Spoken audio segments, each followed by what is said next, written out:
Hello guys, guys, nagtry ako guys kung effective ba yung sabon ni Ma'am Rosmar. Yung Rosmar kagaya ko condensed soap. So ayan guys, nilagyan ko ng betadine yung tubig. At saka yung sabon nga pala dyan guys, inano ko lang guys, kumuha lang ako ng konti kasi sayang naman guys. So ayan guys, hinahalo-halo ko na guys yung sabon.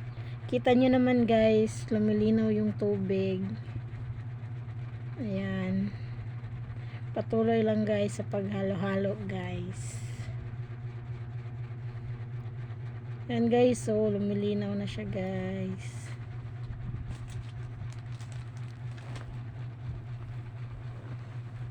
Ipapakita ko sa inyo mamaya guys kung ano yung itsura ng sabon na sinasabi ko.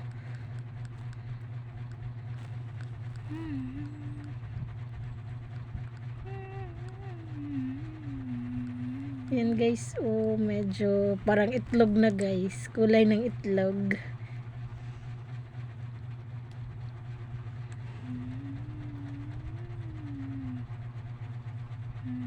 Napaka-effective talaga ng product ni Ma'am Rosmar.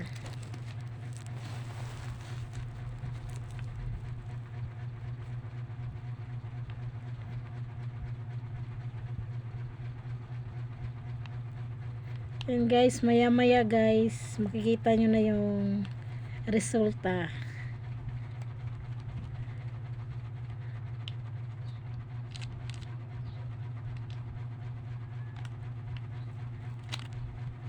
Dinaya ko kasi yung ginawa niya guys, yung betadine testing, kung totoo ba talaga, kung walang halong daya.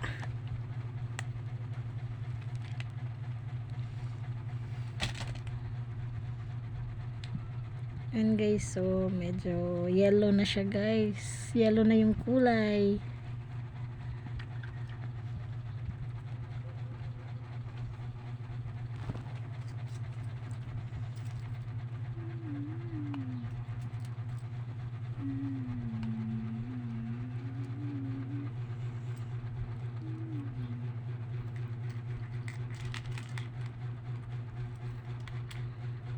And guys, malapit na siyang pumuti guys.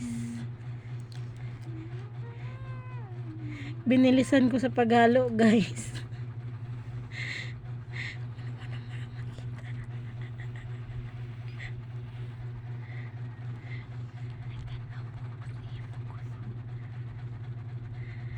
Yan guys, so para na siyang gatas guys.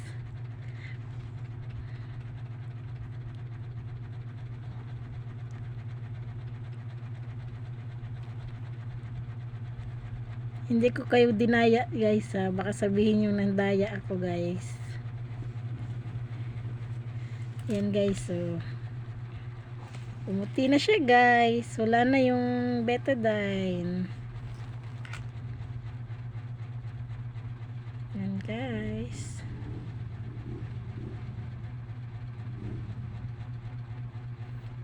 Tsaka guys, napakabango ng Rosmar Cagayaco condensada soap. So ayan guys, nawala ko dyan guys kasi kinuha ko na siya guys. Ayan siya, Cagayaco condensada soap ni Ma'am Rosmar.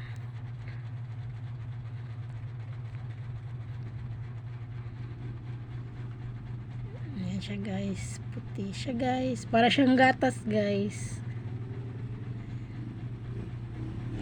So kung ako sa inyo guys, order na kayo guys ng Rosmar Cagayaco soap.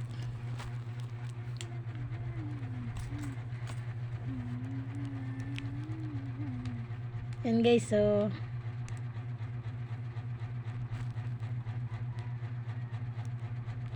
totoo palang